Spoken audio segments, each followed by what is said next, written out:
Ravi de vous retrouver sur la TFM 20h. Bonsoir à toutes et à tous. Bienvenue à cette principale édition. Les titres, c'est tout de suite.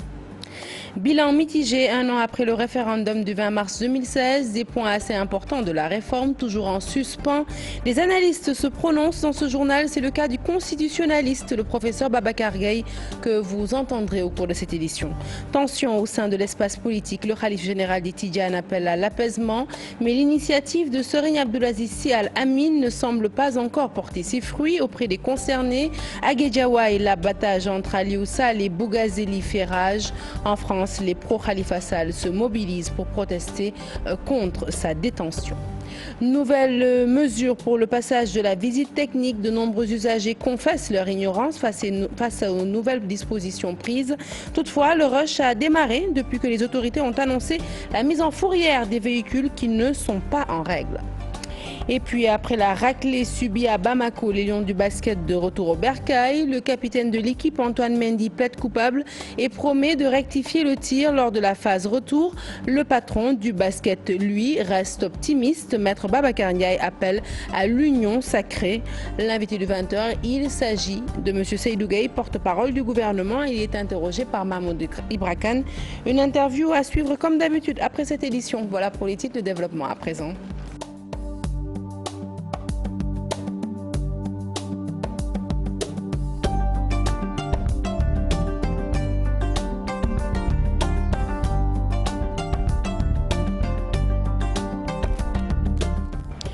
Rebonsoir à tous. Un an après le référendum du 20 mars 2016, le point sur les acquis. Alors parmi les 15 points soumis au référendum, 4 tardent à se concrétiser, notamment l'augmentation des membres du Conseil constitutionnel ou encore le statut de l'opposition et de son chef, entre autres questions qui attendent toujours, selon le constitutionnaliste, le professeur Babacar Gaye. Eh bien, la mise en œuvre de ces réformes participe au renforcement de la démocratie. Al-Hassan Ba l'a rencontré, reportage. Il y a un an, le peuple sénégalais s'était prononcé sur la nouvelle constitution avec 15 réformes phares. Le point avec le professeur Babacar Gaye. Certains de ces 15 points sont déjà en vigueur, comme par exemple le retour au quinquennat, la restauration du quinquennat, la représentation des Sénégalais de l'extérieur, qui sont déjà désormais représentés à l'Assemblée nationale par 15 députés. Le Haut Conseil des collectivités locales, ce Haut Conseil a été mis en place et a commencé à fonctionner.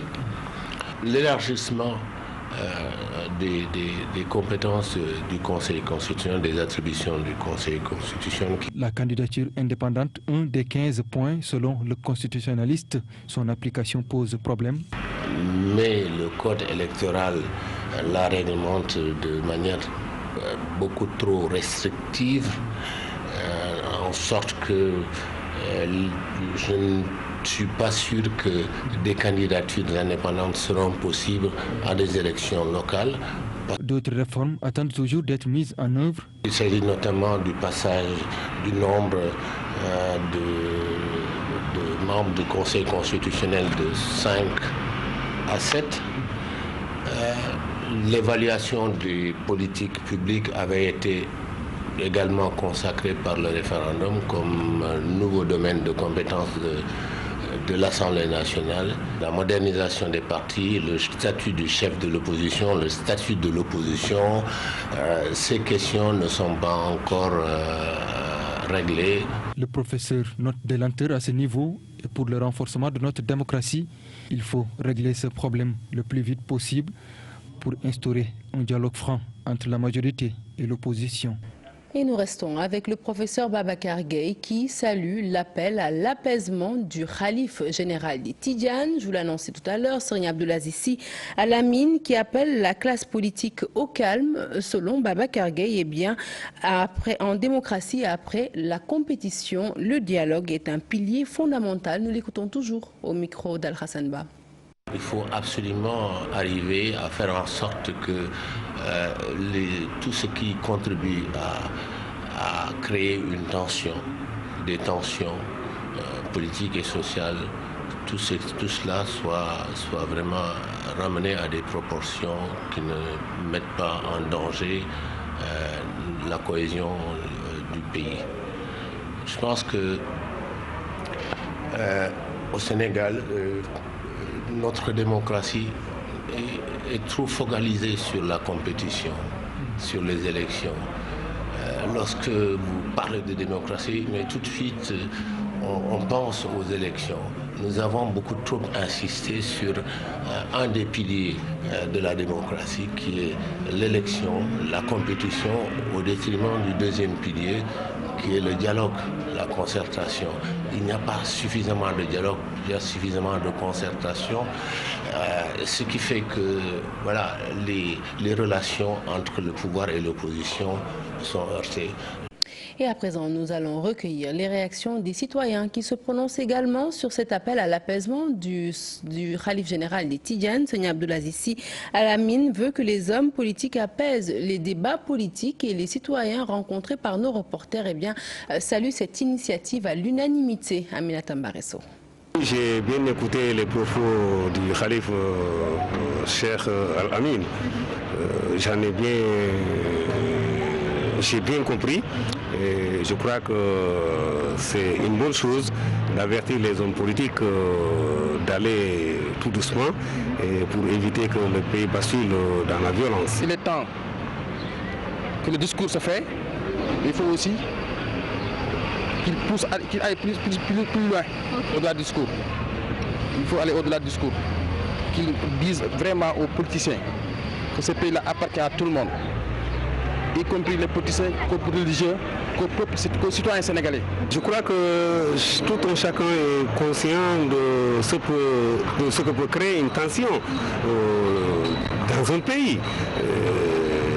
Ils en ont saisi le message. Je crois qu'ils feront beaucoup attention. C'est de dire aux décideurs, que ce soit le président de la République, qui est vraiment le garant de tout de la constitution sénégalaise, que tous les Sénégalais ont confié leur pays, que ce président de la République accepte d'écouter les autres. Parce que c'est lui le chef, c'est lui en tout cas, c'est lui le locomotive du train. Donc s'il déraille, s'il ne passe pas sur le bon chemin, tout va partir au-delà. Donc il est temps qu'on parle au président de la République, parce que je crois que c'est le principal acteur.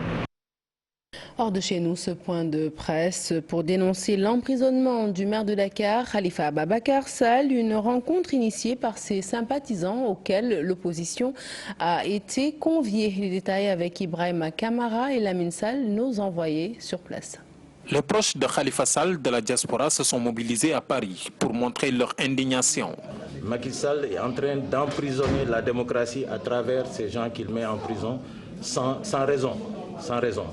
Donc, l'état dans lequel nous nous trouvons est un état de non-démocratie et de non-justice que nous dénonçons avec la plus grande vigueur.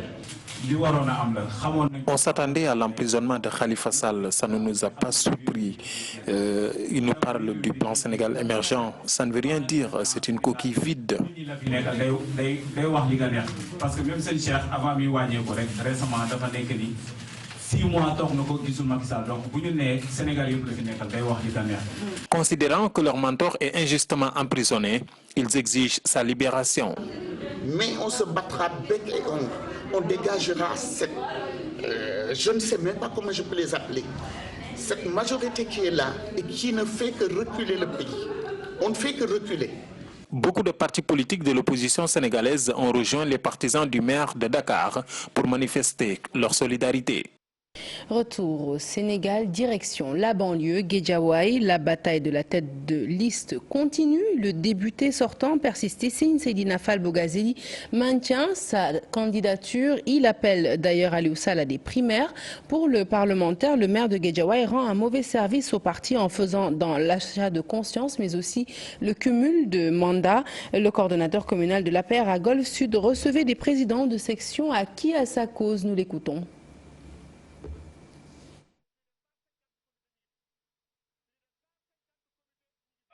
Nous y reviendrons certainement dans nos prochaines éditions. Le leader mouvement Tekki charge également Macky Sall et son régime. Un fichier électoral de 52 milliards nous est imposé. Voilà ce qu'a déclaré en substance Mamadou Lamine Diallo. Pour lui, les dérives du régime risquent de perturber la présidentielle prochaine de 2019 à cause du bulletin unique rejeté par le locataire du palais. Ce dernier est aussi accusé de vouloir faire de l'Assemblée nationale l'annexe du palais. Nous écoutons Mamadou Lamine Diallo au micro de Salif Sow et Asmalik Diop. Il faut de la connaissance. Et ce régime-là en manque, on le sait, étant pas capable de fournir les emplois promis.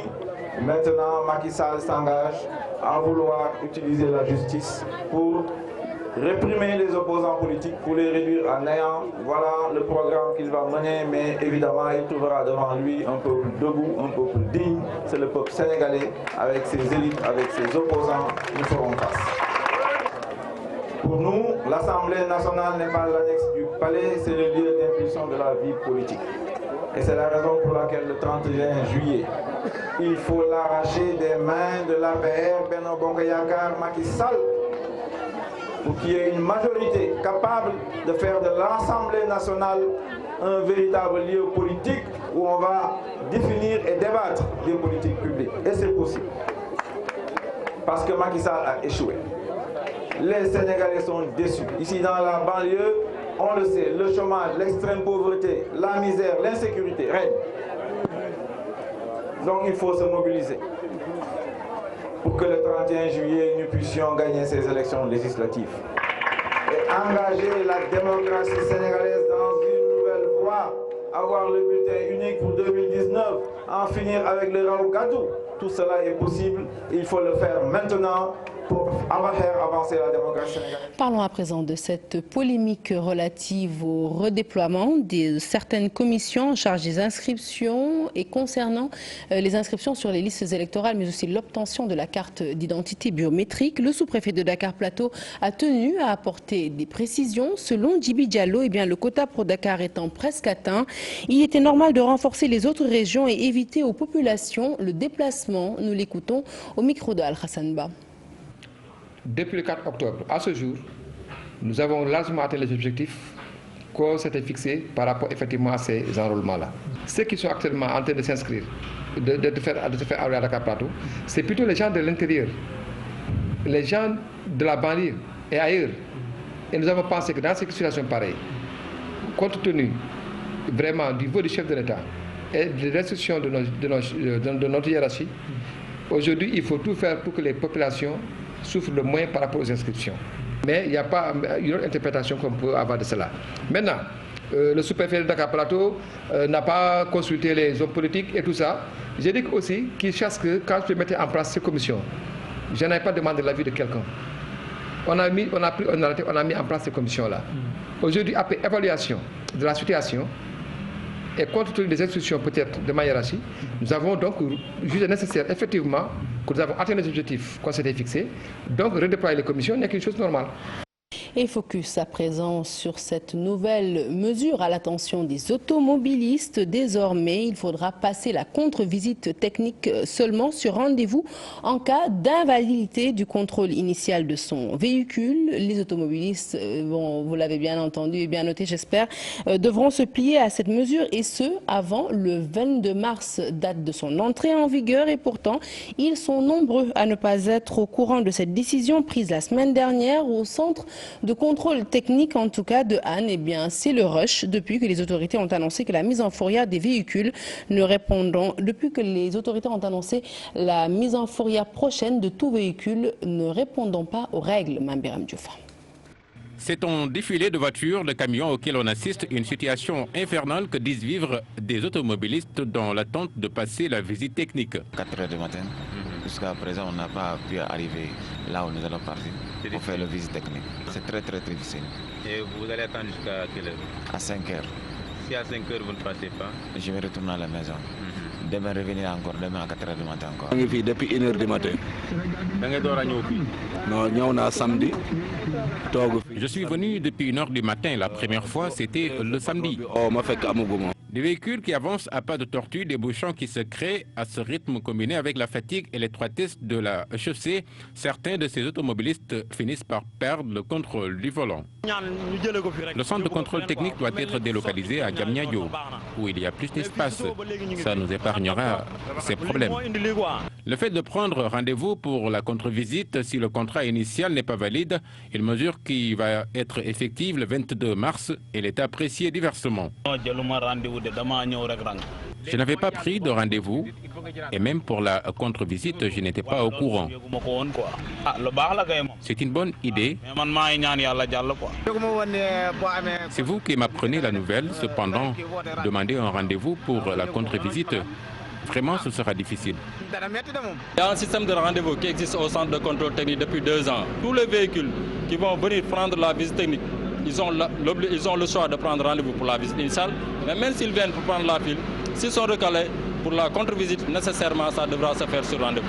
Ce qu'on appelle les poids lourds, ces véhicules-là, aussi bien pour la visite initiale que pour la contre-visite, ils seront obligés maintenant de prendre un rendez-vous. Donc ça aussi, c'est des mesures que l'autorité a prises pour faire en sorte qu'il n'y ait pas un rush et que les gens aient l'habitude d'anticiper sur la fin de validité de leur visite technique. On travaille de 7h à 20h du lundi au vendredi et le samedi de 8h à 18h. Donc on peut prendre jusqu'à 1000 véhicules ou même plus. Donc le problème ne se pose pas en système, c'est un problème d'organisation. Délocaliser ce centre ou en rajouter un autre à Dakar reste une demande forte des automobilistes. L'État y travaille, les autorités compétentes sont en train de travailler en sens et le dossier avance à ce que je cherche. Donc à ce niveau, le moment venu, on aura un second centre. Amadou Gueye met en garde ce qu'il appelle des rabatteurs et qui détournent ceux qui viennent passer la visite technique moyennant une somme seront sanctionnés conformément à la loi. Et parlons éducation à présent avec cette grève des élèves du Centre de formation professionnelle et technique Sénégal-Japon, le CFPT, à l'origine un retard dans le paiement des bourses. Les élèves sont en grève pour manifester leur mécontentement. Le directeur du centre, lui, indique que les bourses seront payées dans les prochains jours. Aminata Mbaresso. Depuis 5 mois, ils sont dans l'attente du paiement de leur bourse. Ces élèves admis par concours au Centre de formation professionnelle et technique Sénégal-Japon s'impatientent. Ils ne peuvent plus supporter certaines dépenses sans la bourse. L'école compte 400 élèves. Vous voyez le nombre qui est là. Parce que les étudiants n'ont plus de quoi payer le transport pour venir à l'école. D'autres ont des problèmes pour manger. Nous sommes vraiment fatigués. Nous voulons que ça cesse. Au-delà de ce rassemblement, ils ont boudé les salles de classe pour manifester leur mécontentement. Si les bourses ne sont pas payées, nous n'allons pas entrer en classe tant qu'on n'aura pas perçu nos bourses. Nous lançons un appel solennel au président de la République et à notre ministre de l'enseignement professionnel et technique, M. Mamadou Talla, qu'il règle définitivement ce problème des bourses. Cette situation n'est pas une première dans cet établissement de formation professionnelle. Depuis plus de 3 années, les bourses sont perçues 5 mois, voire 6 mois après le démarrage des cours. Interpellé sur la préoccupation des élèves, le directeur rassure. Pour Babacar Seck, ce retard dans le paiement des bourses est juste dû à la longue procédure que nécessite le paiement des bourses. Il ajoute que les fonds sont disponibles au Trésor et que dans les prochains jours, les bourses seront payées aux étudiants. Hors de la capitale, crise au poste de santé de Samine. Il y a manque de médicaments depuis plusieurs mois. Impossible de prendre du coup en charge les populations, surtout les enfants de 0 à 5 ans, mais aussi le 3e âge. Selon l'infirmier chef de poste et le comité de santé, la commune de Samine est restée 2 ans sans donner de fonds de dotation. C'est ce qui explique cette situation. Les détails avec notre correspondant sur place, Bakary Conté. Le poste de santé de Samine traverse le calvaire. Pas de médicaments. L'infirmier chef de poste de la localité ne sait plus à quel sein se vouer. Le problème le plus rencontré, c'est les médicaments. À tout moment, j'appelle le comité de santé. Je leur ai dit qu'il n'y a pas de médicaments. Mais eux aussi, ils donnent des réponses comme quoi que non, on n'a pas eu nos fonds de dotation depuis 2 ans. Quand il n'y a pas de médicaments, nous ne pouvons pas prendre en charge nos malades.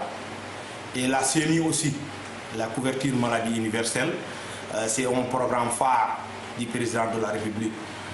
Mais malheureusement, nous ne pouvons pas satisfaire à 100% nos malades. c'est-à-dire les enfants de 0 à 5 ans.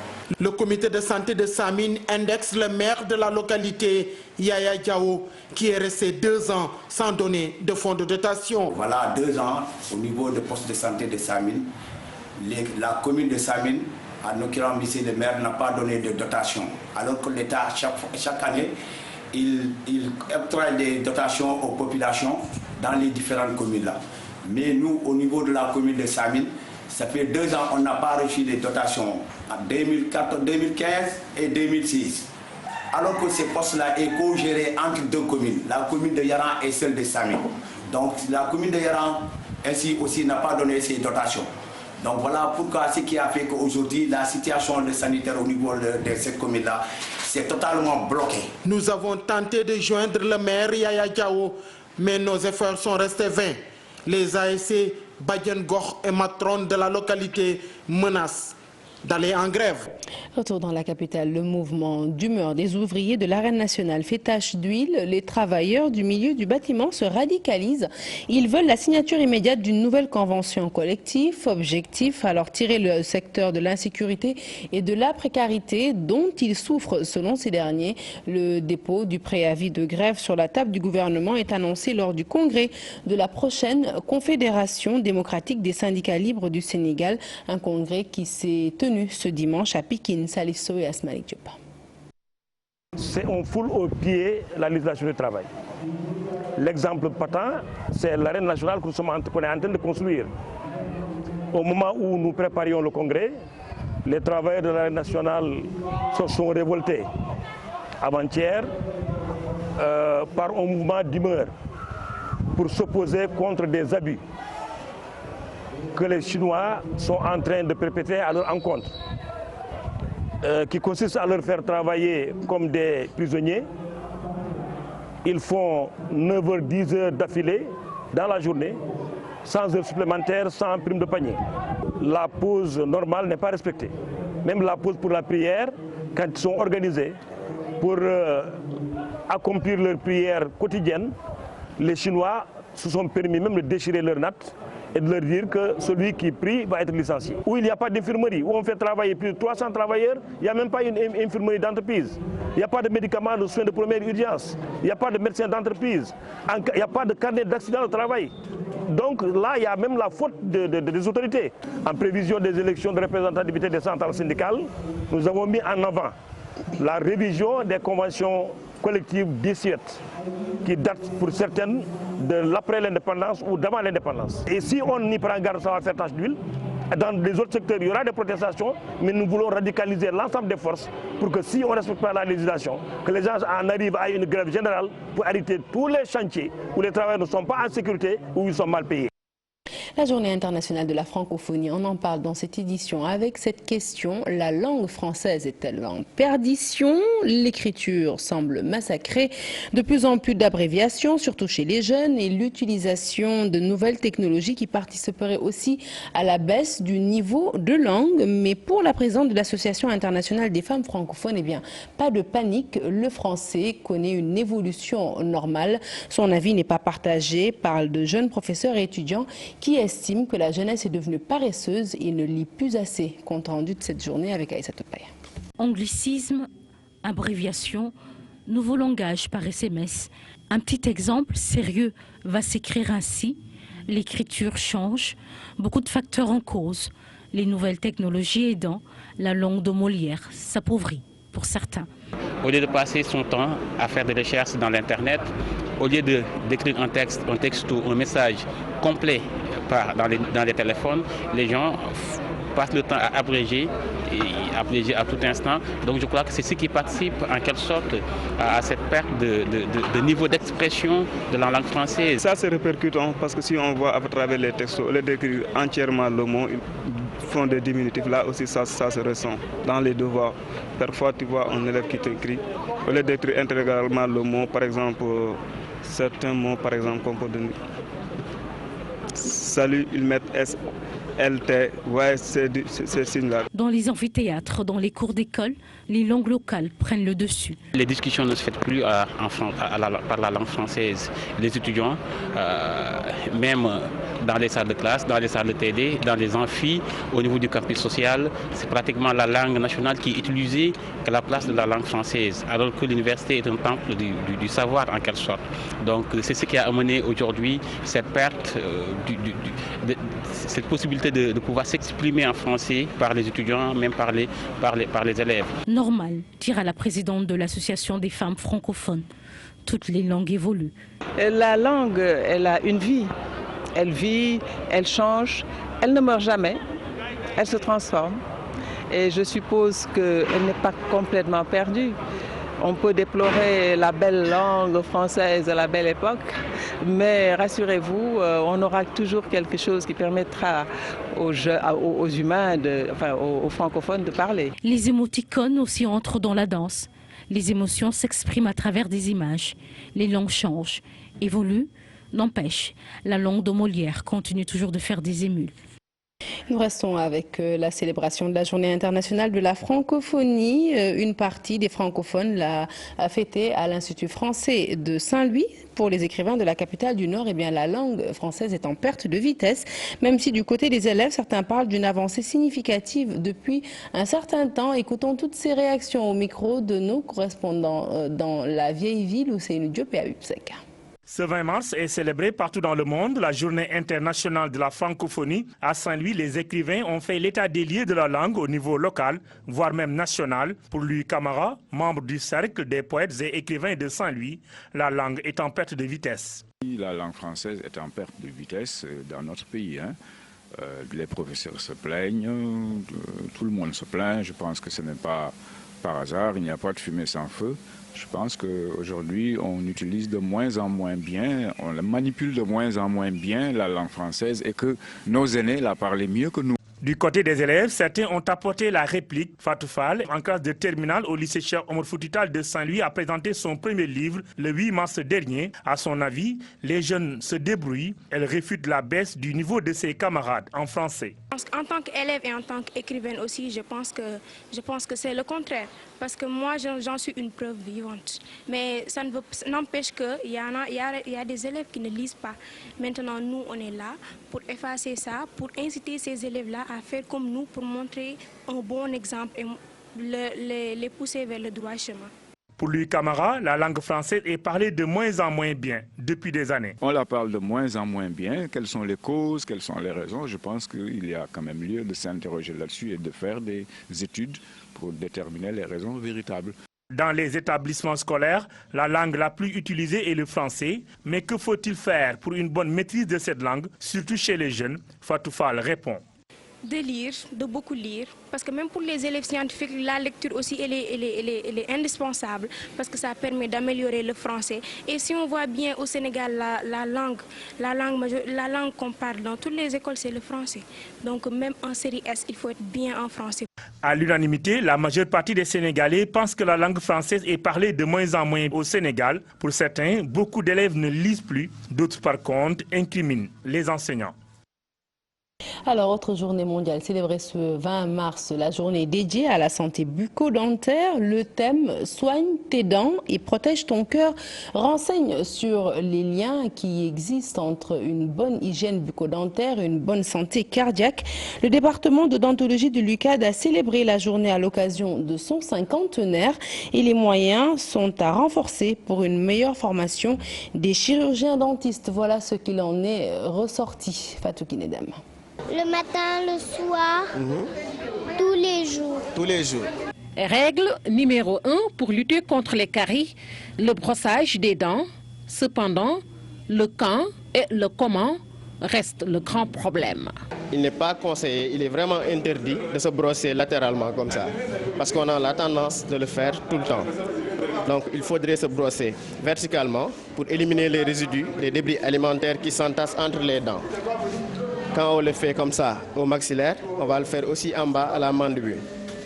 Le matin, il faut se brosser avant le petit déjeuner. Soigne tes dents, protège ton cœur.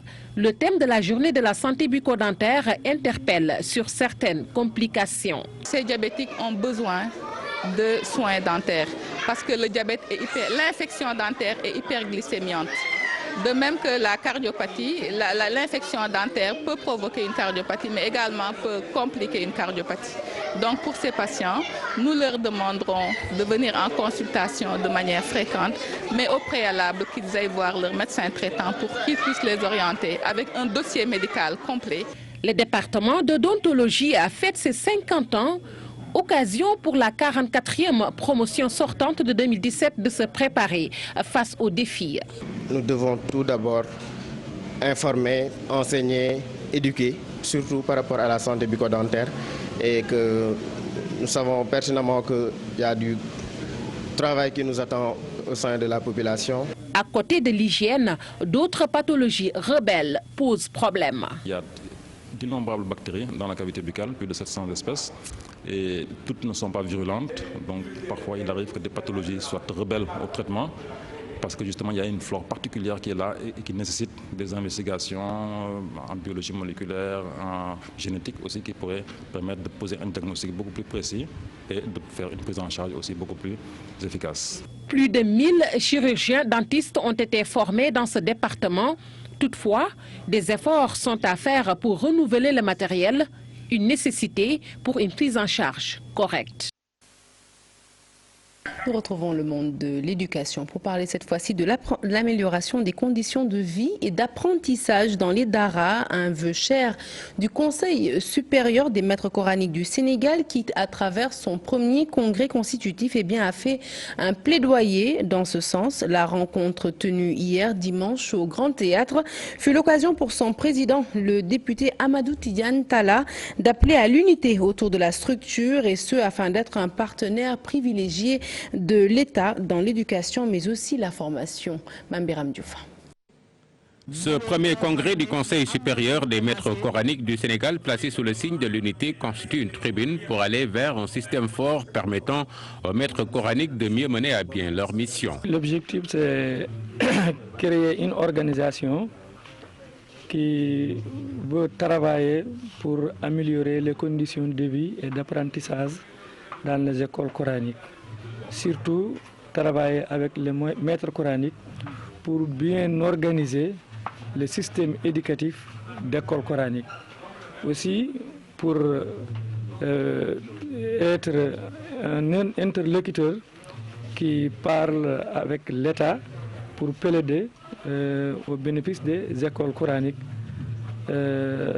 Mais aussi pour travailler et élaborer des projets, rechercher des partenaires pour les écoles coraniques et travailler aussi pour former les maîtres coraniques et tous les acteurs qui travaillent dans le champ éducatif coranique. Le renforcement des daras passe par leur modernisation, ce qu'a compris le député Amadou Tidiane Talla, d'où ce plaidoyer. Nous voulons travailler pour trouver des solutions, surtout des activités génératrices de revenus pour les écoles coraniques. C'est pourquoi nous allons encore collaborer avec l'État pour amener une loi des statuts de Dara à l'Assemblée nationale pour les voter, pour que l'État prenne en charge les enfants, pour l'État pour donner des subventions, des cantines scolaires au bénéfice des écoles coraniques. La rencontre tenue en présence de Thierno Moussassi, représentant du Khalif Thierno Madani Tall et du représentant de la Ligue islamique mondiale, se veut pérenne et profitable à toute la nation via une éducation et une formation de qualité. Ces initiateurs ont rendu un vibrant hommage à Serigne Cheikh Ahmed Tidiane Sy Al Maktoum et appelé de tous leurs vœux à s'appuyer sur ses enseignements pour une paix sociale. Allez, hors de nos frontières, l'actualité internationale nous mène aux USA, au Soudan du Sud, au Rwanda et au Ghana où une tempête a fait une vingtaine de morts. Le récit de ce tour d'horizon de l'actualité internationale est signé Daniel Diouf. Au Ghana, c'est une vingtaine de personnes qui ont trouvé la mort et plusieurs autres blessés dans la chute accidentelle d'un arbre. Le drame est survenu dans un lieu touristique suite à une tempête non loin des chutes d'eau de Kintampo, au centre du Ghana. La majeure partie des victimes sont des lycéens en excursion. Le mea culpa de l'Église au peuple rwandais, le pape François qui a demandé pardon pour les péchés et les manquements de l'Église dans le génocide rwandais. Ce mea culpa du souverain pontife intervient à la suite d'une entrevue avec le président rwandais Paul Kagame ce lundi au Saint-Siège. Sur son compte Twitter, le président Kagame a salué cet acte qu'il a qualifié de courage et de grande moralité. Cette première visite du président rwandais au Vatican depuis 2000 vient d'étendre les relations déjà tendues entre Kigali et l'Église catholique. En novembre dernier, le gouvernement rwandais avait estimé que le Vatican devait demander pardon pour le rôle de certains représentants de l'Église dans le génocide. Des évêques rwandais avaient présenté des excuses officielles, mais le gouvernement les avait rejetées, considérant qu'elles devraient venir directement du Vatican. Un avion de ligne transportant 45 personnes s'est écrasé au moment d'atterrir ce lundi dans le nord-ouest du Soudan du Sud, de sources officielles et aéroportuaires. 14 patients ont été hospitalisés en urgence dans un état stable. L'avion effectuait la liaison entre la capitale Juba et l'état de Wau. Selon une source aéroportuaire, le crash aurait été causé par les difficiles conditions météorologiques. La visibilité était mauvaise, l'avion s'est écrasé en bout de piste. Enfin, des visas refusés à tous les délégués invités à participer au sommet mondial sur l'économie et le développement prévu à l'Université de Californie du Sud. Une centaine de personnes invitées, dont des conférenciers, des représentants du gouvernement de la Sierra Leone, de la Guinée, du Ghana, du Niger, de l'Éthiopie et de l'Afrique du Sud. Les organisateurs parlent de discrimination envers les pays africains. Le sommet sur l'Afrique était prévu pour le 16 mars. Il a été annulé en raison de l'absence des Africains. Le département d'État américain n'a pas fourni d'explication sur ces refus.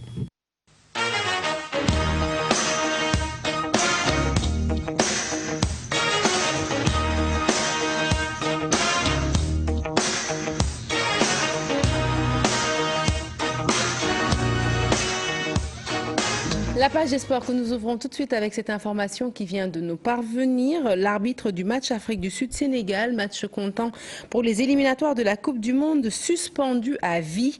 Le Ghanéen Joseph Lamptey a été reconnu coupable de corruption par la FIFA.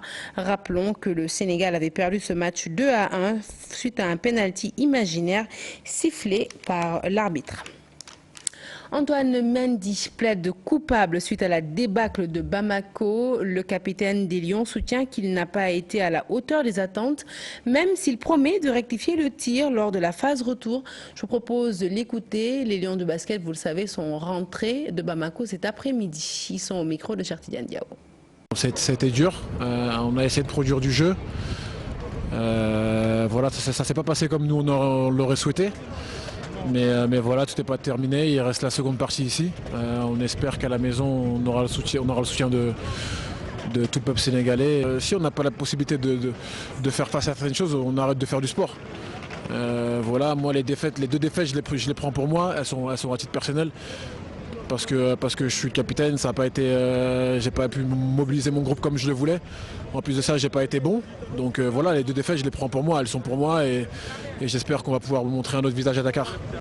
À présent, la réaction du président de la Fédération sénégalaise de basket. Il annonce des renforts de taille pour assurer la qualification lors de la phase retour. Selon Maître Babacar Ndiaye, eh bien, l'heure n'est pas à la polémique, mais plutôt à l'union sacrée. Nous l'écoutons toujours au micro de Chertidiane Diao. En partant de Dakar, on s'était dit qu'à la limite, on va terminer deuxième avant d'aborder le tournoi de Dakar. Bon, malheureusement, il y a eu ce naufrage collectif hier. Et cette défaite inattendue contre la Guinée. Mais malgré tout cela, nous sommes à un point des leaders. Donc il n'y a pas encore péril à la demeure. Meley et Khan, qui devaient même venir à partir du 22, ont rapproché leur venue. Ils seront à Dakar à partir d'aujourd'hui. Alceste sera à Dakar demain à partir de 16h. Moïse Djemé demain à partir de 20h. Nous avons également réussi à conserver Lamine Sambo qui devait rentrer. Nous avons, avec son agent et son club, obtenu quand même son autorisation de rester pour faire le tournoi de Dakar. On fera le bilan au soir du 26. Si on est qualifié, on fera. Si on n'est pas qualifié également, on en tirera les conséquences. Mais ce n'est ni le moment ni le lieu vraiment pour polémiquer. Après l'humiliation de l'équipe nationale masculine à Bamako, Mamadou Vieux Ndoye, ancien international, se dit surpris de l'ampleur de la défaite. Je rappelle le score, 82-37 contre le Mali. Selon lui, l'absence de collectif et d'un bon projet de jeu en sont les principales causes. L'ancien président de la Fédération sénégalaise de basket estime que le nouveau staff est le seul responsable de cette situation. Il propose de se débarrasser du coach et d'amener des renforts pour la phase retour. Naufrage total de l'équipe nationale du Sénégal de basket. 2 défaites en 3 sorties lors du tournoi de Bamako. Une humiliation contre le Mali de 45 points d'écart. Une débâcle qui a surpris plus d'un. Cela est causé par un manque de collectif et un projet de jeu non fiable. La base d'une équipe, c'est le collectif. C'est le collectif, c'est la défense d'abord. L'autre explication, c'est en attaque. En attaque, c'était très compliqué parce qu'il n'y avait pas d'automatisme entre les joueurs. Saisissant la balle au rebond, l'ancien président de la Fédération sénégalaise de basketball estime que le staff actuel est seul fautif de cette déroute. C'est la faute d'une personne, Serigne Mboup, et des bandes de voyous qui gravitent autour du basket. Mais tout était parti pour confirmer et imposer notre suprématie pendant des années encore. Et voilà, on a joué un peu avec le feu, on a mis des voyous autour de nous et aujourd'hui, ce qui nous est arrivé, il est là. L'entraîneur principal, l'Espagnol, doit d'abord être viré parce qu'il n'a pas sa place ici. Deuxièmement, cet entraîneur qu'on nous a amené, qui n'a pas de background, on ne sait pas sur quoi ils sont basés pour le mettre à la tête de la sélection nationale, sachant que nous avons de grands entraîneurs ici. Des renforts de taille semblent être la solution de sortie de crise. Il faudra renforcer le groupe. Très sérieusement, il faudra renforcer le groupe. Leur venue sera bénéfique, ça c'est sûr et certain, avec leur expérience et leur vécu. Et moi je pense qu'il faut des renforts. On me signale 4 renforts, Badji, Malay, Khandalmeda, c'est bien. Mais je pense qu'il faut un esprit de groupe, parce qu'il faut faire très attention. Parce que cette défaite-là, mais justement, peut taper, mais peut saper le moral des gosses. Selon certains acteurs, si le Sénégal n'obtient pas sa qualification, les conséquences pourront être rudes pour le basketball sénégalais. L'équipe nationale du Sénégal risque d'être en 2e division en Afrique. Un nouveau patron pour l'association des propriétaires et éleveurs de chevaux. Il s'agit du professeur Doudou Sakhir Thiam qui a été porté à la tête de l'association. Il promet de professionnaliser la filière avec des formations pour les acteurs, impliquer tout le monde dans la gestion mais aussi générer de l'argent. Voilà ce qu'il a fait, ce qu'il compte faire à la tête de l'association des propriétaires et éleveurs de chevaux. Je vous propose d'écouter le professeur Doudou Sakhir Thiam au micro de Pape Faraning. Développement d'un point extrêmement important, la professionnalisation de la filière. Nos courses, ça doit être mis à l'aune de l'école du cheval, avec ses divers diplômes, ses formations diplômantes.